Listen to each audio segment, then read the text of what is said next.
दोस्तों नमस्कार। मैं अजय कुमार मौर्य आपका स्वागत करता हूं, अभिनंदन करता हूं मैथ मनोरंजन की क्लास में। दोस्तों आज मैं लाया हूं इस बार जो टीईटी की परीक्षा में जो परीक्षा आपकी रद्द हो गई है, उस परीक्षा में बहुत सारे जो प्रश्न आए थे मैथ के 30 प्रश्न, तो मैं 2-2, 4-4, 1-2-4 करके छोटी छोटी वीडियो बना करके जो प्रश्न आए थे उन प्रश्नों पे एक एक प्रश्न पे हम 2-2, 3-3 एग्जाम्पल के द्वारा समझाएंगे, क्योंकि आना तो उसी तरीके से है जिस तरह इस बार टीटी की परीक्षा में आया था प्रश्न। लगभग हर बार वैसे ही प्रश्न होते हैं, लेकिन हमने वैसे तो इस पर एक वीडियो बनाया हुआ था और 300 प्रश्न का हल भेजा भी है। आप देखने के लिए इसी वीडियो के डिस्क्रिप्शन में वो है, आप देख सकते हैं उसे।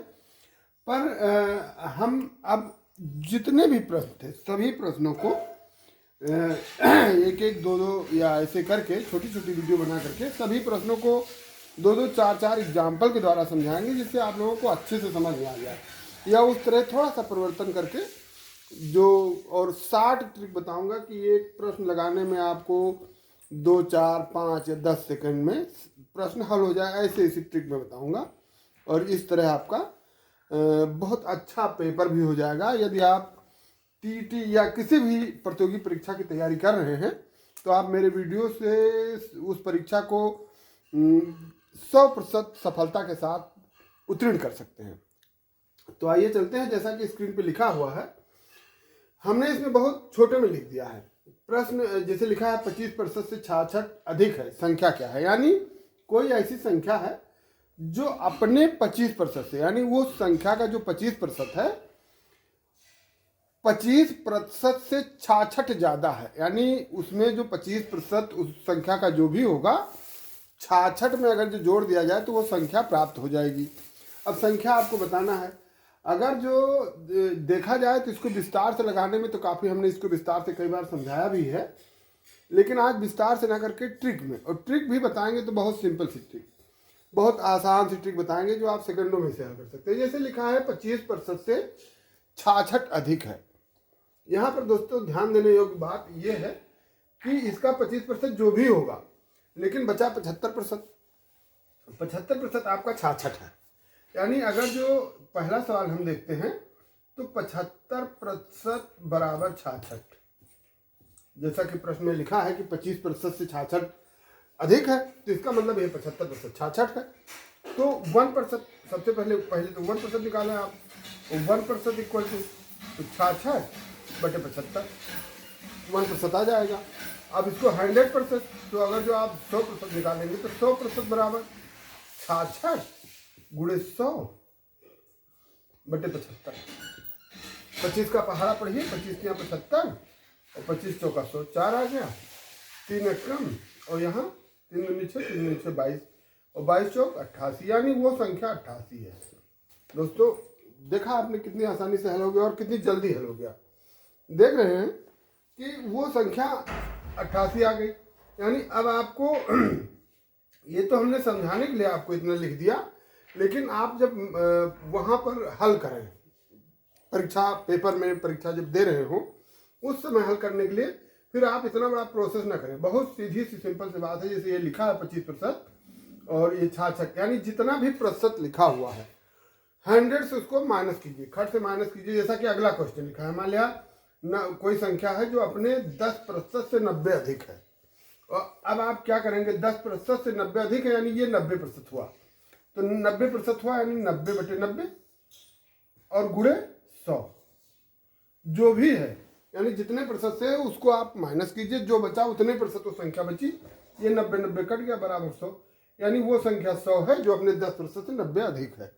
इसी तरह कोई भी प्रश्न आ जाए, मतलब जितना भी लिखा है कि अपनी मेन जो नंबर दिया है 6% से 47, मान लिया कोई दिया है 6% से, मान लिया दिया है कि 6% से वो 47 अधिक है, तो आपको करना कुछ नहीं है। 6% से 47 अधिक है, यानी 100 में अगर जो हम 6 माइनस करें तो 47 बटे 6 में 100 में 6 माइनस करने पर 94, और यहाँ गुणे आपको लिख देना है 100। 47 एक कम, 47 दूना 94, 2 एक कम, और यहाँ 50, यानी वो संख्या आपकी हो गई 50। इस तरह कोई भी संख्या आ जाए, कोई भी आ जाए, बड़ी आसानी से चुटकी बजाते ही आप इस प्रश्न को हल कर देंगे। कोई भी नंबर आ जाए, मान लिया 11% से 89 अधिक है, 11% से कोई संख्या 89 अपने से 11% से 89 अधिक है, तो करना क्या है आपको, 100 में 11 माइनस कीजिए तो 89 अपान 89, 11 माइनस करें 89 आएगा इंटू 100। अब 89 कट, यानी वो संख्या 100 है। यानी आपको करना यह है कि जो भी संख्या दी हुई है, जितना प्रतिशत दिया है कि इतने प्रतिशत से इतना अधिक है, यानी 25%, जैसे यहाँ दिया है 25% से 66 अधिक है वो संख्या, तो आप 100 से पहले जितना प्रतिशत दिया है उसको माइनस कर दीजिए। 100 से माइनस करेंगे 25 हो गया, 75 हो गया, यानी 75%, यानी जो प्रतिशत बचा वो ये हो गया। जब वो ये है तो बस इसी बटे जो आपका आ जाए, यानी 75% बराबर 66, तो 66 बटे 75 1% हो गया, और 1 के बाद 100% निकालने के लिए 100 से गुणा कर दीजिए, बस तुरंत आपका हल। यानी आप अगर जिसको हल करेंगे, मान के चलिए 3 सेकंड, 2 सेकंड या 3 सेकंड में आप ऐसे प्रश्नों को चुटकी बजाते ही हल कर देंगे। अब ये मुझे पता हो गया है कि आप लोगों को बहुत अच्छे से ये आ गया होगा समझ में, क्योंकि बहुत बेसिक और बहुत आसान तरीका से मैंने आपको समझाया है। तो ये मेरा मानना है कि आप लोगों को बहुत अच्छे से समझ में आ गया हो। अगर थोड़ा बहुत डाउट है तो आप बार बार 2 बार वीडियो देखें, 3 बार वीडियो देखें, और बहुत अच्छे से आपको समझ में आ जाएगा। और अगर जो आपको मेरा ये पढ़ाया हुआ अच्छा लगता है तो मेरे इस वीडियो को आप लाइक, शेयर, कमेंट और सब्सक्राइब कीजिए। आप इसे सब्सक्राइब, अगर जो नए हैं आपने सब्सक्राइब अब तक नहीं किया मेरे चैनल को, तो प्लीज़ मेरे चैनल को आप सब्सक्राइब करें, और जिससे आपको हमारी बनाई हुई ऐसी ही कई बढ़िया वीडियो जो आपको जादू लगेगा, गणित का जादू, गणित का चमत्कार लगेगा बिल्कुल। यानी जो चीज़ आप विस्तार से लगाने में, आपको जो प्रश्नों का हल करने में आपको काफ़ी समय लगेगा, उसे मैं चुटकियों में हल करना आपको सिखा दूंगा। जैसे कि इस बार एक प्रश्न ऐसा भी आया था कि क्रय विक्रय का अनुपात ये है, तो क्रय विक्रय का अनुपात लाभ हान आपसे पूछ लिया जाता है, कितने प्रतिशत लाभ या कितने प्रतिशत हान। मान लिया आपसे पूछ लिया गया कि विक्रय, किसी वस्तु का विक्रय अनुपात क्रय, और मान लीजिए 6:5, यानी किसी वस्तु का विक्रय मूल्य और क्रय मूल्य में 6:5 का अनुपात है, तो आप लाभ या हान बताइए। देखिए, अब विक्रय आपका 6 है, क्रय 5 है, मतलब निश्चित तौर से इसमें लाभ हुआ है। और लाभ कितना हुआ है, अब इस 6-5 को आप सीधे 100 से गुणा करें, यानी 100 से गुणा करने पर ये मान के चलिए 600 रुपये की वस्तु आपकी, और ये 500 रुपये में बिक गई। 600 रुपये विक्रय है और 500 में क्रय, यानी 500 रुपये में आपने वस्तु खरीदा था और 600 रुपये में आपने बेच दिया, तो यहाँ पर अंतर कितना आया, बराबर 100 रुपये का, यानी 100 रुपये का लाभ हुआ।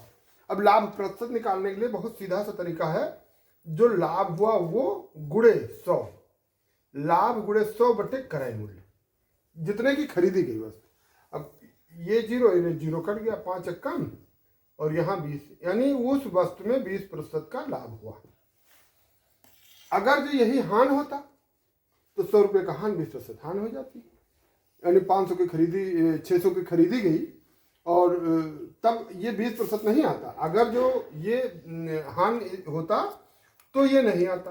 क्यों? अगर जो इसको पलट दिया जाए, यानी यहाँ पर आप क्रय विक्रय को बदल दें, क्रय आपका और क्रय और ये विक्रय, रेशियो आपका वही 6:5, यानी यही।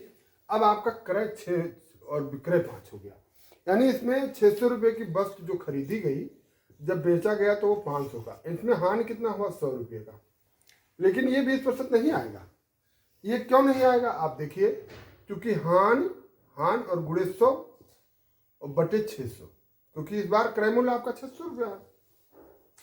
अब ये और ये कट गया, 2 3 6 और यहाँ 50, यानी 50 बटे 3%। आप यहाँ भी रोक सकते हैं, लेकिन ये भिन्न में है, और हो सकता है कि आपको भिन्न में इसको आप छोटा भी कर सकते हैं। तो 16 3 48, यानी 16 सहित 2 बटे 3% हानि, ये हानि हो गई आपकी।